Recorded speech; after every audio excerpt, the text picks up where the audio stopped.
brush for this. So you probably can't see it where there are two little cracks there. Okay.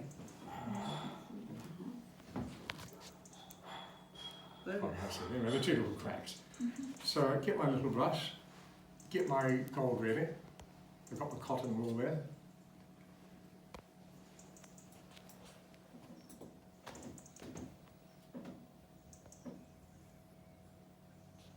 Put your gold straight down.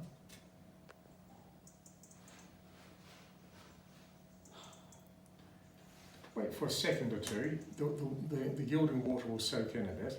If you push it too quickly, it could squeeze out the edge. So you want your gold patch bigger than your bit of faulting thing, so that you don't have any.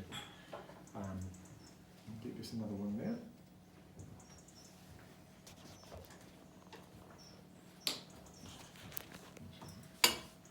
Lovely, thank you. So Gabby, for faulting, you have your bit of gilding water. Keep the original gilding water and put a bit in another container. So for that amount of gilding water, just put about 3 drops of weak gold sizer. All right? So basically it's gilding water with a touch of sizer. And then we get a small brush,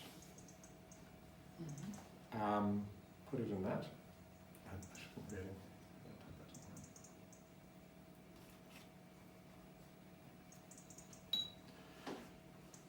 And you cut your gold already and put it on your tip. It's got to be a little bit bigger than your patch, these little cracks here, you probably can't see them. And you just, so it's got a bead of this on top of the fault. So you're just going along the crack there. Yeah, and then immediately put your gold down. And the gold's got to be bigger than the fault, okay, so you haven't got any staining. And then push it down. You don't wait too long, otherwise it won't stick, but if you push down too quickly, it will squelch out the faulting size. And so you can push quite hard. You've got to push hard and hold it for a second. That ensures that it really does stick.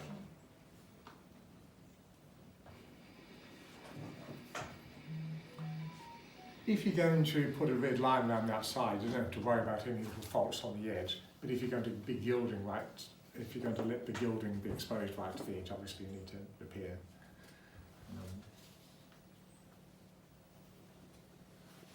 When you come to burnishing, you don't want to suddenly come across wet areas, do you? So there are 2 ways to do the faulting. One is to do it now.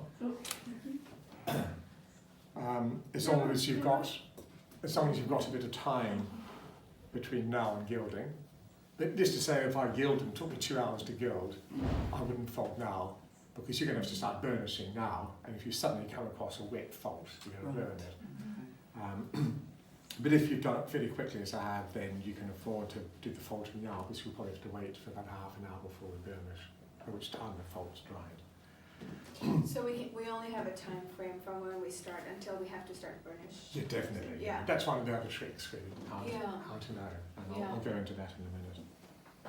Okay. Now, if you haven't got time to fault before you burnish, and basically do the same thing as I've just done now, but generally you can get away with just with polishing with cotton wool.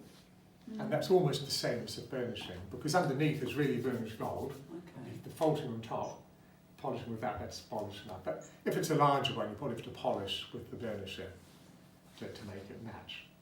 But faulting is never entirely perfect, so you get to accept some fault. If there are lots of faults, it's better just to re-gild the whole thing.